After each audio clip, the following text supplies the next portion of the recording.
What's going on, everyone? It is We Moses live. Square Podcast, live edition. This is our fourth episode. And today is Monday. It's Valentine's Day. Before we get started, have to do our mental check in. How are you feeling, Des? Is love in the air? Yeah, you know what? I gave my baby girl some flowers today. Oh, yes.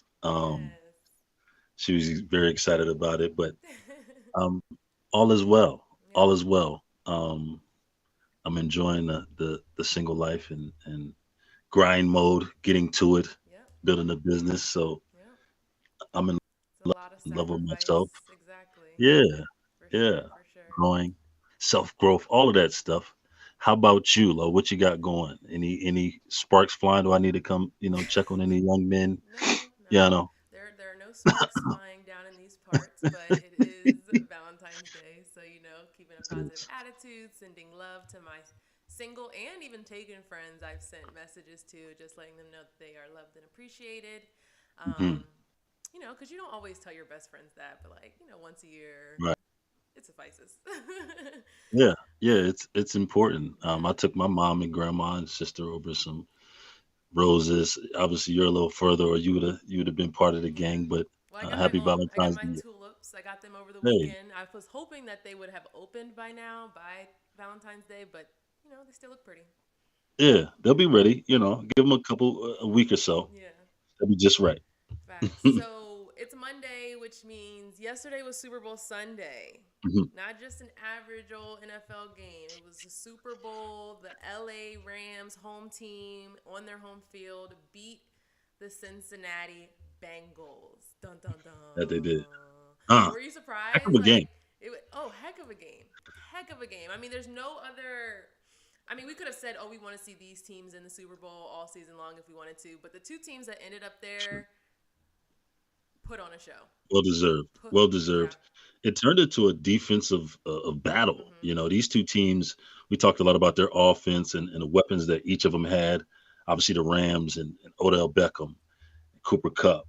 Matt Stafford, guy I played against in my career. He's been around for a while. This is his first Super Bowl appearance, Mm-hmm. as well as his first 13 Super in Bowl his win. 13th season. Yep. 100%. And obviously Cincinnati, they had their own offensive. I mean, these guys are the real deal. Joe Burrow, this guy's a young guy. He'll be back. He's only in his second year. Jamar Chase, this guy seems to be mature, well above his age. Mm-hmm. He's playing like a crusty old veteran, and then they have a couple of other young pieces in Boyd. Um, Yeah. Also, and the guy T. Higgins, he had a heck of a game, 100 yards receiving on 4 catches. So all in all, I mean, it was a great game, but it turned out to be a defensive battle. I mean, let's call it Mm-hmm. how it is. Yep. Offense made some plays when they had to.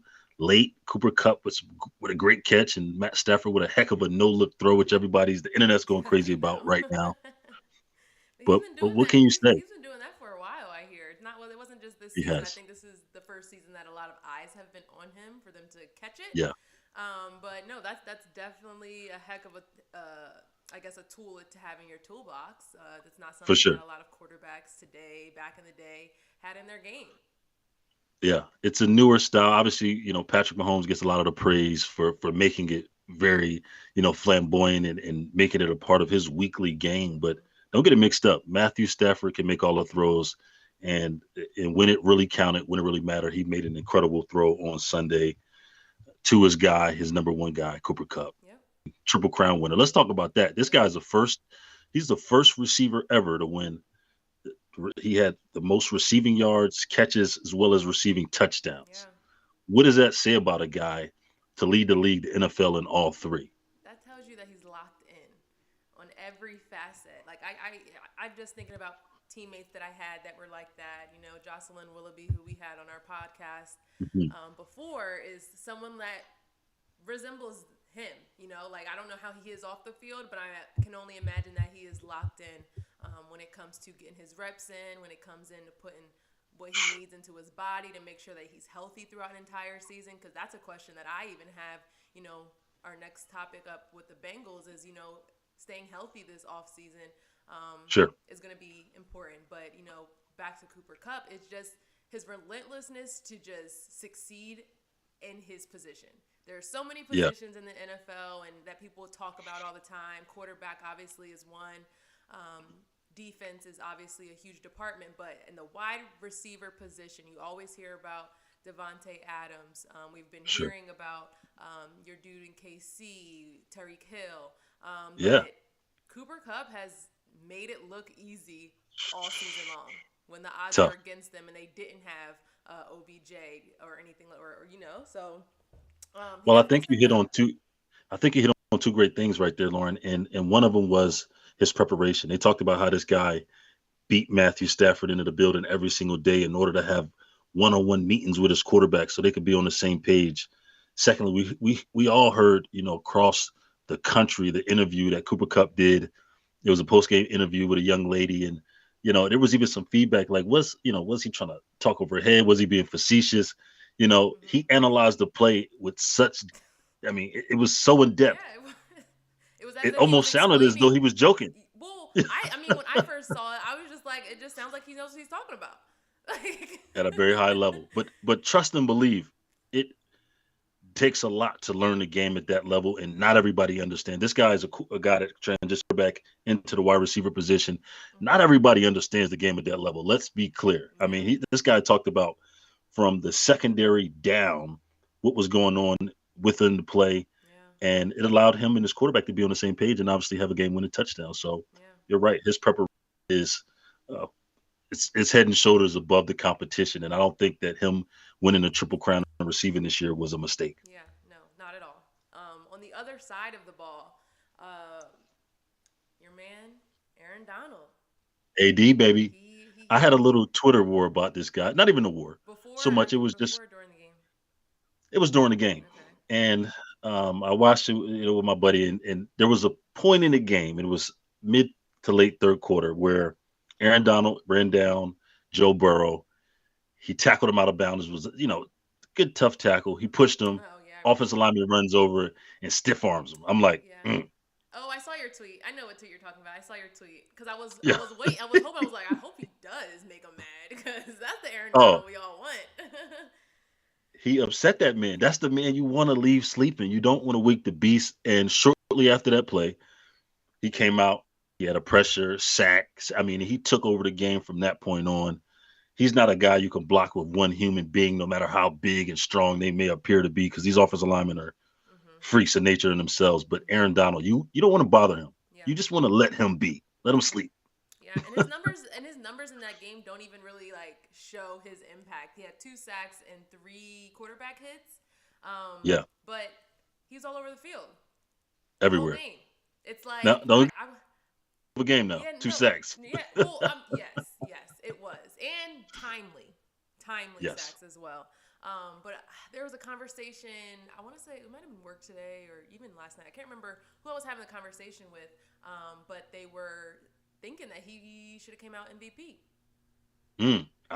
I mean, without him, the way he performed late in that game, like you said, how timely he was in the plays, third downs. It was just every time they needed to play defensively, you knew who was going to make it. Mm-hmm. And Von Miller had a heck of a game himself, his Mm-hmm. second Super Bowl win.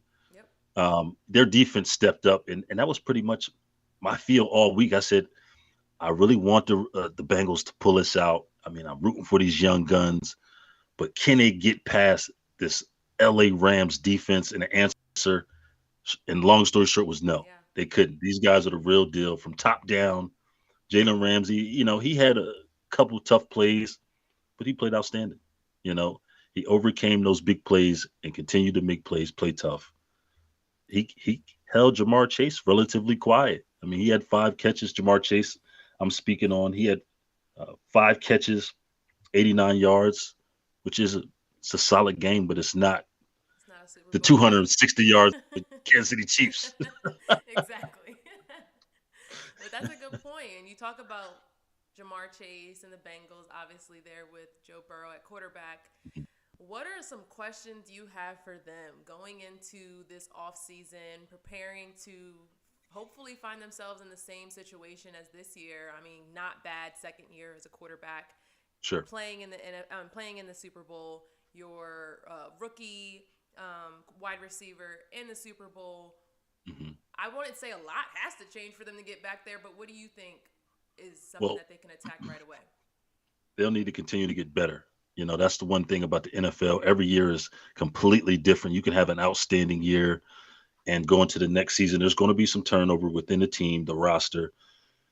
As the core guys, especially them being young, they want to continue to improve, gel more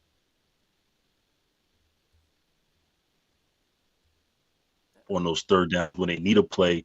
They know what to go to, always on the same page. And as good as they've been and were this year, there's still room for improvement. And I think they can get there if they remain hungry. Yeah. Well, definitely, like Yeah. you said, in their other stars, Joe Mixon, Tyler Boyd, T. Higgins, are names Hmm. that we can expect to see. However, a key free agent is on the defensive end, or I'm sorry, offensive end tight end is Uzuma. Is that how you say his last name? Hmm. C.J. Uzuma. Yeah. He is a free agent. Where do you see? Do you like him? Do you think he is someone that they should go after to stay? Um, Yeah. yeah. He's a good piece. He's a really good piece. I'm a fan of tight ends as a target. You can't overlook the position because for quarterbacks, they're a safety net. They run, nice short routes, safe routes, Yeah. and they can turn them into bigger plays. And the quarterback doesn't necessarily have to be as accurate when throwing to these guys. They're big targets, 6'6", 6'7". We see them in the Travis Kelce's. We've seen the success that Baltimore had when they had three great tight ends. But honestly, Lauren, I want to take a step back and ask you, Mm-hmm. as a two-time champion in high school, right? It was two. Am I correct? Yep. For the Bengals, what are some of the things in the offseason after winning those type championships? Obviously, you didn't fall short, but what drove you in the offseason? What are some of the things that you and your team is focused on in order to get back to where you were? Because it's not easy to get back. I mean, in the playoffs, obviously it's a new season. Yeah. One loss and it's over. So Yeah. what did you focus on? What do you think that the Bengals can focus on going into this offseason to have a repeat type performance in order to get them back to this place? Yeah, well, I feel like first it's always it's individualized because a lot of times in the off season Hmm. you're by yourself, so it really is going back to look at film. One, I know Okay. every young athlete has heard their role model in sports say that they watch film a lot. So watching film, especially the games where you know didn't do well. Even though Hmm. that's not something that we all want to talk about, but yeah, you go back, look at your mistakes. You actually also go back and watch that game that you lost. Especially because, As like you said, painful as it is. yeah, I was gonna say because I won two, but I lost two as well. Right. Unfortunately, though, I ended on a loss. I started with a win, loss, went one, loss. So yeah, going back This into is in 4 years, folks. yes, This is 4 years, 4 years. type of career you had. Heck of a career. Thank you. So yeah, watching yourself, critiquing yourself, improving individually, but then as a team, got to get on one page, one accord, and Right. remain that way. Um, I know in high school it's different. As high schoolers, everyone's going through their own thing, adulting, trying to at least. But Hmm. you got to have a goal. You haven't had the one Yeah. main goal on the team, and I can more so speak to even college because we never played in the NCAA tournament until my senior year. And every Okay. time there was a breakdown throughout the season that things just weren't going well, we gotta huddle it up. Whether that's a team meeting, whether that's Right. bringing the starters and making sure that you're all on one accord. You have to all be on one accord, or it's not gonna happen. One person not locked in can ruin Right. it for everyone. So it definitely is individuality first, but season time come back around. Y'all start getting in those posts. I'm saying posts like y'all play everyone's basketball players, but Right. your Postseason. not postseason, but your group workouts. So you will work out with Oh, your sure. positions and stuff like that. As soon as you get that back on your schedule, is when everyone needs to be on the same accord because now you're working Yeah. towards one goal. Well, that's interesting that you say that because we talk about a team, and obviously I cover Kansas City here in this market. Kansas City had a epic collapse, here just 3 weeks ago versus the Bengals. They were up 21-3. Mm-hmm. Apparently, there was some rift at halftime. Mm. Uh, uh, sources say, sources say there was a physical altercation between two wide receivers. Mm. There was an argument between quarterback and end. We'll keep names out of it, but it clearly had an effect not only on the team but these players. It seemed like there was a loss of chemistry just in that short of Trust. time. Trust. It's so Trust. important. You don't even think about it as a teammate, how important it is Yeah. to trust the person you're out on the court, field, track, wherever you, whatever sport you play.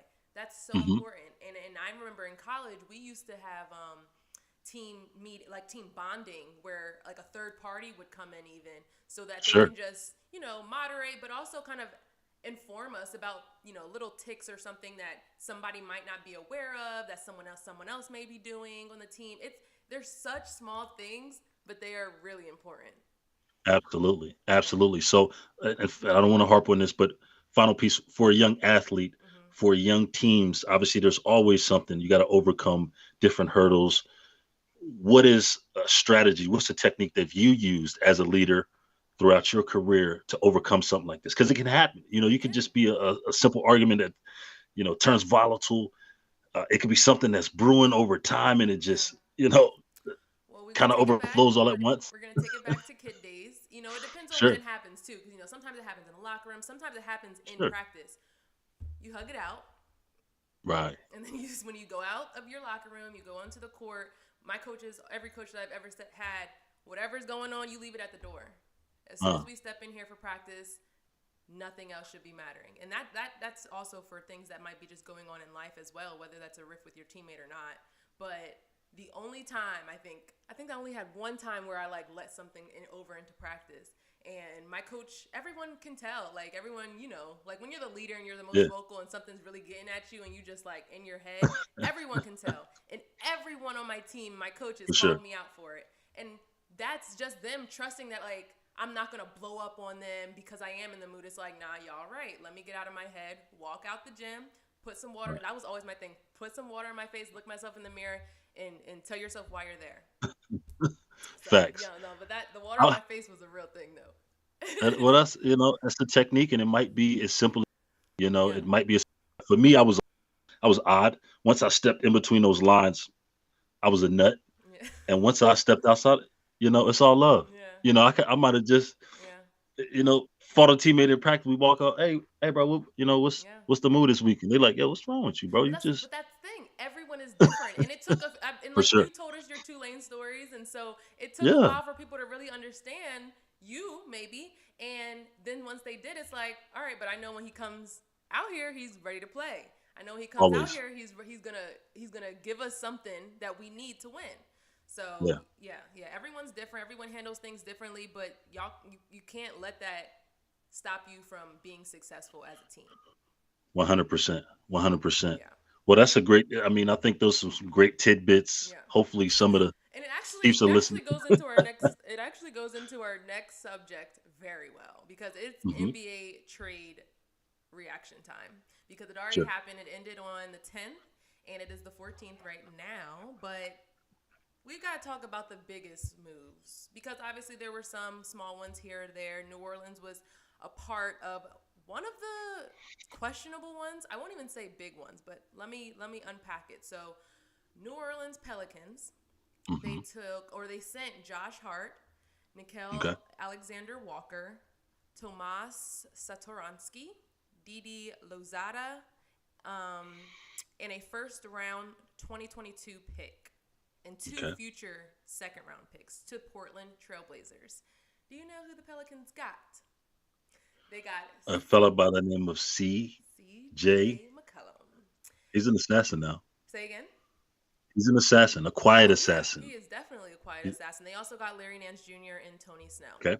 I think Okay. the biggest question for me seeing this trade was why the heck does McCollum want to go to the Pelicans? They have Brandon Ingram, who is very great athlete, helps them this season. I'm not going to say get them wins because they started off the season 1-11. The Pelicans did. Sure. They also have Zion Williamson, who would be amazing if we ever saw him play because he has been injured. And then they're just at the bottom of the East. Yeah. However, Well, I CJ think. McCollum, I'm sorry to cut you off. CJ McCollum put it out there Oh, over the weekend and said, I'm here because I want to be here. yeah. I mean, it's tough during trade time. Obviously, the Trailblazers have been a team that has made the playoffs. Obviously, him and Dame Dollar. a great offensive backcourt, but it's tough when you go, almost a decade and you don't get over that hump. Sometimes as a star, as a guy whose time he may see his time running short, Mhm. he may want to switch. He may see some young guys and some young talent in New Orleans as an opportunity to get over the hump. I think Zion is a crucial piece to that. We don't know where Zion is. I've seen a few pictures of him. I hope the look. I live down in New Orleans now. I'm gonna say this to our viewers. I live down in New Orleans. The po' boys and all that. I weighed the most I ever weighed in my life when I lived in New Orleans. Okay, so I hope They this catch brother up to isn't you. They eating catch himself. up. I hope he isn't eating himself out of his career because he's an exceptional talent physically. Um, but the pictures I saw, he looked like he's 300 plus. Let's just call it what it is. The boy's eating good, Yeah. and he has millions of dollars, obviously, where he can fund that. So I hope, just for a young athlete that he is, he's locked in because that weight, especially in the game of basketball, it makes it difficult to night in and night out play at your best and help your team. And availability is a thing. Durability is a thing, and I'm sure for the Pelicans, they want the best version of Zion. Yeah. So for CJ, I think this is just a fresh start. Mhm. I think it's a fresh start. But from the other direction, what do you think about the Trailblazers and what they received? They got a lot of different pieces there. Are they planning for the future? What do you think? I think they're trying to do everything in their power to keep Dame.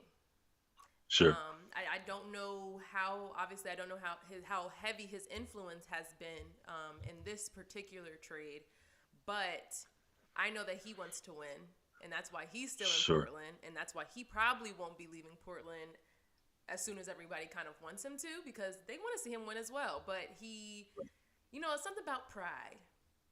It's something yeah, about pride and making the decision to go to Portland and being so close, like you said, in the playoffs, year and year, and putting up great numbers in the playoffs, and just wanting more for your team and the organization that you are the sure. franchise player of. It's a lot. That's definitely some pressure on him. But I think the pickups that they got would be interesting with Josh Hart, who can shoot it a little bit. Alexander Walker, his last name, I think his first name is Nickel.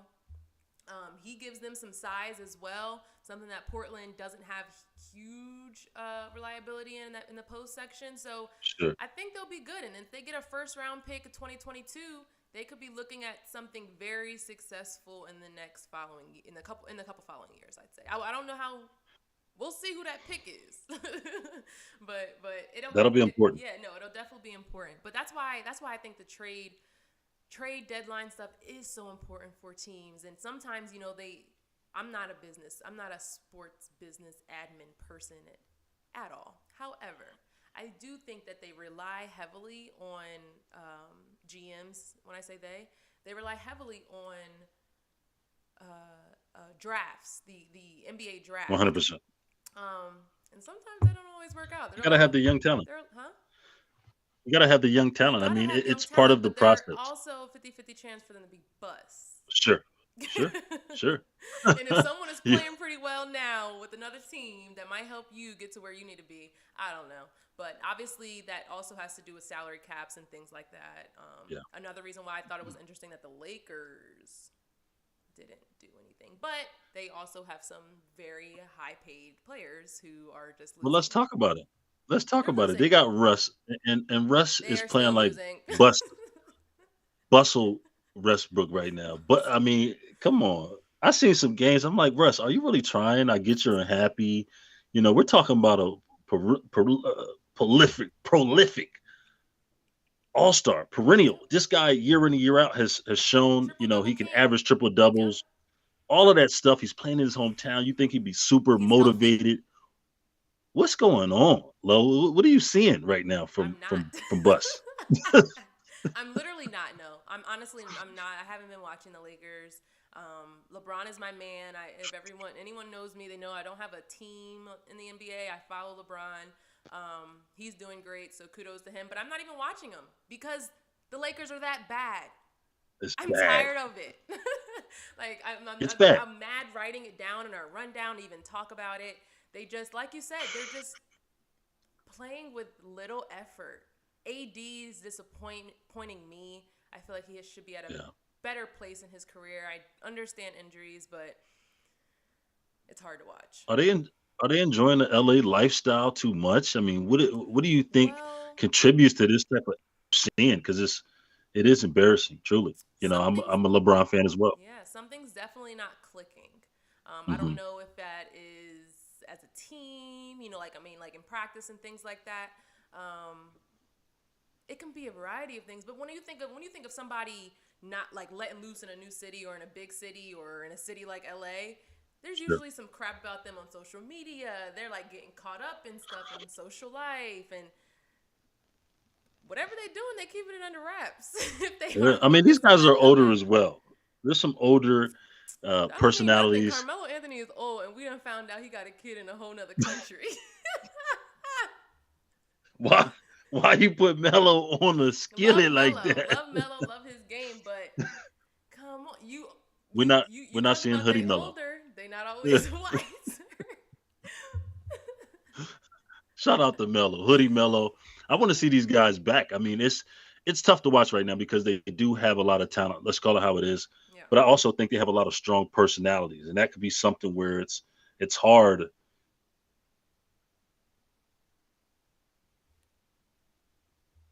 to have some success. Say sorry. Um, Hold on, Des, because you had just paused for a second. Say that again. You said you had a lot. There's a lot of players with talent, and then you cut off. yeah, a lot of players with talent, and I'm talking about LA Lakers. These guys, they got strong personalities.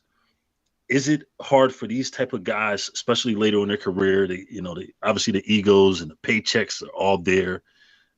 Is it hard for them to really humble themselves to come together in order to win? I don't. I think I get what you're saying. I just feel Hmm. like the players that are on this Lakers team shouldn't have one their friends. And I understand sometimes you can't work with your friends. Okay, cool. But one, they're friends.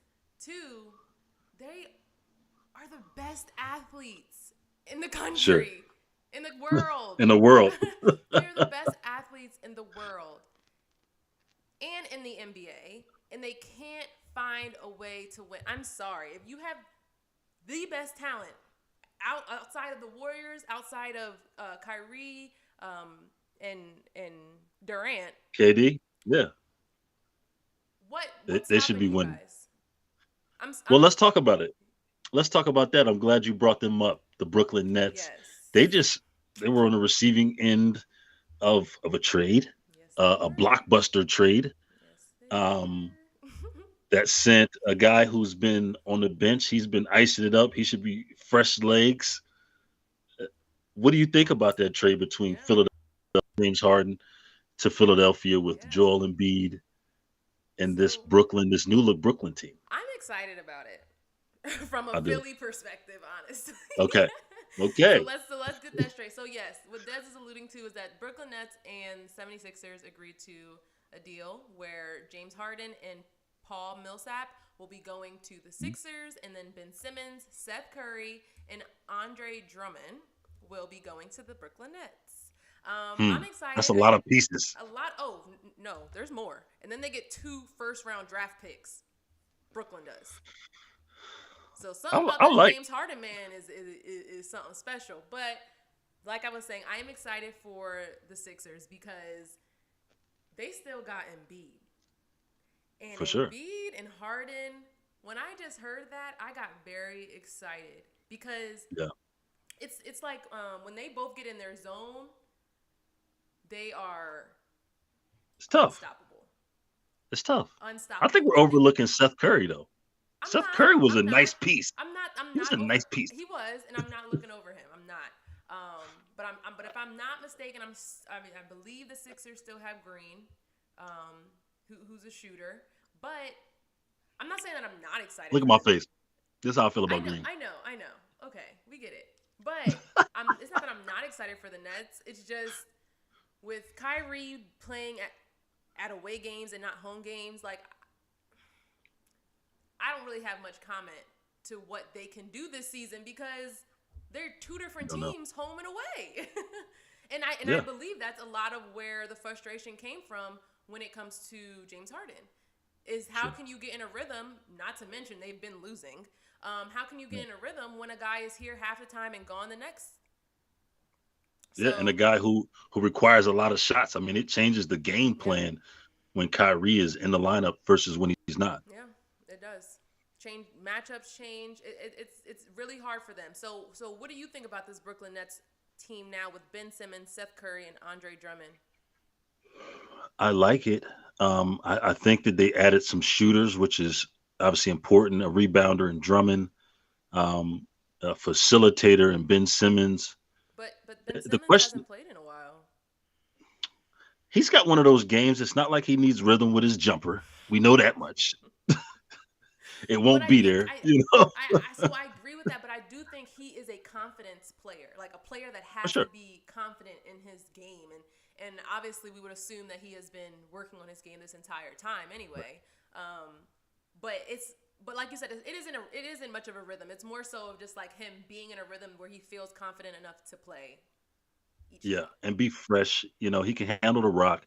He'll be able to go coast to coast with fresh legs. This should help his game. Yeah, And when we talk confidence, obviously KD, if he and KD are on the same page, I think KD is one of the best, and it's kind of underrated, but I think he's one of the best as far as teammates that can instill confidence into other guys. yeah.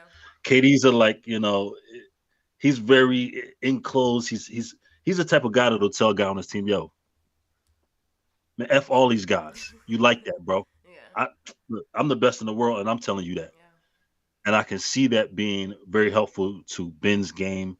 And hopefully these guys can come together and gel because they do have a lot of talent. And I think if they can get on the same page and do it quickly, you know, Yeah. drive and kick. That's all they need Ben to do. Drive and Exactly. kick. You got real assassins around them. Know your role.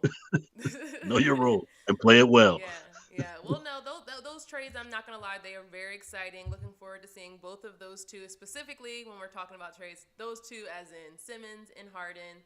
Harden will not be playing until after the All Star break because he's Okay. still resting his hamstring injury. And then Simmons, he actually was at the Nets practice for the first time today. So keep an eye out Awesome. for them. And wrapping up now, since we kind of went long today. Um, our Black Super Bowl History. Sunday. Yeah, you're right. Super Bowl. Yeah. Super Bowl. It is Black History Month. Obviously, we celebrate. If you know us, you listen to this podcast, we celebrate our people and our culture every day of our lives because we wake up black. Yeah. Every day. Every single We don't day. get a choice. We do not. And we love it. Exactly. And so throughout this month, we just want to highlight people who we admire for their courage, their sacrifices to the betterment of our culture and the betterment of their lives as well, to be an example for people today. So, do you want to go first? I can go. Yeah. Start them off. Who are you highlighting? Yeah. Dead So or alive? It's, yeah, it, so it matters. she Both. has passed Okay. 2018. However, she lived a very long, beautiful life of serving people. I picked her because her name is Olivia Hooker. She is a doctor, has her PhD. Yes, ma'am. But I picked her because the Awesome. first day of Black History Month was very hard for me because, which I imagine a lot of people were disturbed by this, but HBCUs were threatened with bomb threats the day before Wow. Black History Month started and then the first day of Black History Month. And I just happened to be writing a story on HBCUs and their importance to college athletics that day. Okay. So I was just like all a mess and just kind of just very, very disheartened. So the reason why she is so important is because she witnessed one of the most violent and deadly riots in America, the Tulsa Wow. Race Massacre of 1921. She was very young. She was born in 1915, so she was, 6 years old when this happened, but she and her family did survive. They moved, obviously, out of Tulsa, but if you don't know what that is, you need to look it up. It was a massacre that killed over 300 people, excuse me. More than 1,000 homes were destroyed and businesses. 10,000s of people were homeless in Oklahoma. And that was the reason why I even attached HBCUs to this is because this place was known as the Black Wall Street. HBCUs, a place created for Black people to attend school after high school because Black people were not allowed to go to school with white people. Um, Wow. So that just sits dear and near to my heart. But she was an advocate for those who had all the odds stacked against them, not just Black people, but people who are disabled. She also helped with the restitution of those who were in Oklahoma as well as she grew up. And then she also went back. So she got her PhD. She has her bachelor's degree from Ohio State, and then that's when she went back to school to get her PhD from Columbus or Columbia. I'm sorry. Beautiful. Yeah. You know what? I think that's a great pick. I am. I'm gonna choose, and this is right off the top. I'm Mm-hmm. choosing one of my favorite artists, owners, businessmen of all Yes. time. It's Jigga Man, Holla, Jay Z, Sean Carter. This is a guy I grew up listening to. One of my idols, all time favorites. I reference not only his sayings but his lyrics often. A man of wisdom. This guy from Brooklyn, New York, Bed Stuy. It's incredible to think about where he's come from and how he's gotten to the level that he's gotten to. He's a mentor to many, a father figure to many others, even just through his music. I this is making me feel old, but I grew up in the era where we were trying to hustle. We had a hustler spirit to where we were trying to better ourselves and feed our families and make a legacy for ourselves. One of which he's done a great job at, but not only in as a musician, like I said, as a businessman, owner of Duce. This guy owned his music and his masters, which is why he's still, continuously getting paid. Obviously married to the Queen Bee, Beyonce. Um, Being a father that's present, all of these things are something in this man that I look up to, and he's paved the way for a lot of young artists, not only to be a musician, but to own your music so that you can get paid. Your estate, your family can get paid long after you're done rapping. And in the Yeah. rap game, obviously, he's arguably the best, depending on who you ask. If you ask me, you know it's the Rock.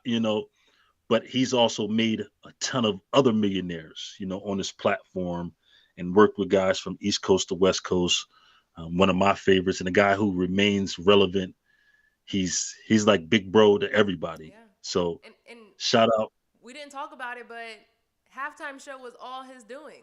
The halftime show, Is that right? yeah, it was. It was part of his deal with the NFL to Okay. get black entertainers entertainment within the league. And I don't know if you guys watched that halftime show, but I was out and like out, not inside my house watching it, but I like my body was moving like I was in a room by myself, just dancing, Right. singing. Obviously, they had Mary J. Blige, they had Dr. Dre, they had the West Coast's finest, Snoop Doggy Dogg, they had Snoop, Eminem, they had 50 Cent, Kendrick, Kendrick Kendrick Lamar. Lamar. It was everything that it needed to be. It had Yeah. all the vibes, even signs of protest throughout it. And Eminem was told by the NFL not to take a knee after his part, and he took a knee. Um, so it's beautiful to see black people doing what they love, looking good while doing it, and Yeah. also showing that we're not just gonna shut up and entertain. We're gonna do exactly what we want to do. Obviously, Eminem is not a black man, but he is clearly an ally, and has grown up throughout, within black culture. Yeah. He's hip hop. Yeah. He is part of hip hop. Yep. He's one of the greats, not only as a lyricist but as a musician. But yeah, it just all goes back to say, Jay Z still has that influence, the impact to be able to be there to get an authentic feel, Mhm. to get an authentic feel as well as make it mainstream to everybody that is a real music lover, real hip hop lover. That was authentic. I heard a lot of great feedback, Yeah. but that's what we expect. What do you expect from Jay? Yeah. Nothing but the So best. shout out to him. Yep. Shout out to him. He's my guy, Yes. and yeah, that's Black History for you. Yep. Well, stay tuned for our next episode where we will be. Jeez, unpacking all the news from sports to real life stuff because it's a huge part of who we are as well. And yeah, stay tuned. Peace. Peace and love.